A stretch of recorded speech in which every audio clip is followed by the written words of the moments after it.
semuanya, diawali dengan perjalanan kita dari Surabaya ke Tulungagung dengan menempuh waktu sekitar 3 jam. Kita naik kereta api.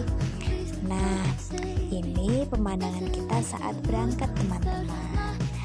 Cukup indah bukan?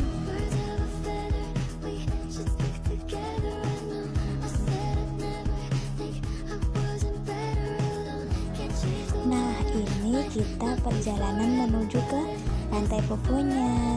Pantai Pupu itu terletak di Kecamatan Besuki, Tulungagung, Jawa Timur.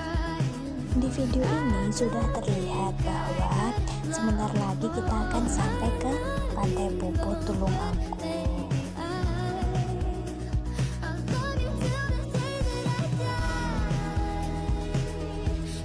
Nah, akhirnya kita sampai ke Pantai Pupu, Tulungagung.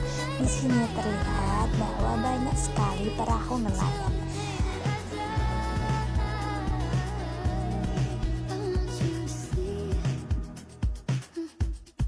Nah, Pantai Pupu itu terdapat bebatuan yang mana itu merupakan habitat kepiting. Kita sampling menggunakan 2 cara, yaitu dengan menggunakan tangan langsung dan dengan menggunakan jaring. Menggunakan tangan langsung itu ketika kita mendapatkan kepiting yang kecil, lalu kita tangkap dengan tangan langsung. Sedangkan ketika memakai jaring itu, jika kepiting yang akan ditangkap lumayan besar. Kenapa kok pakai jaring? Karena kepiting itu mencapit, teman-teman. Baik, di sini kita berusaha semaksimal mungkin untuk menjaring kepitingnya ya. Nah, itu terlihat kepitingnya sudah masuk ke dalam jaring kita, teman-teman. Oke, baik.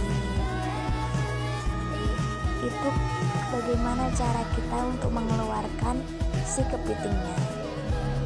Nah, setelah itu kita masukkan ke ember. Kita mendapatkan lumayan banyak, teman-teman.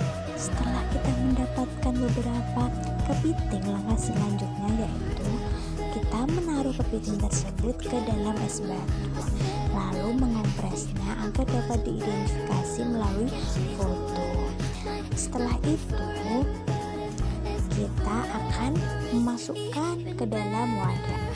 Setelah kepiting pingsan, kita menaruh ke dalam wadah satu persatu sesuai spesiesnya. Pada akhirnya kita mendapatkan 5 spesies kepiting yang berbeda. Nah, cukup indah sekali bukan keanekaragaman kepiting yang ada di Pantai Pupu, Tulungagung? Yuk kita sama-sama menelusuri keanekaragaman apa saja yang ada di Pantai Pupu, Tulungagung selain kepiting.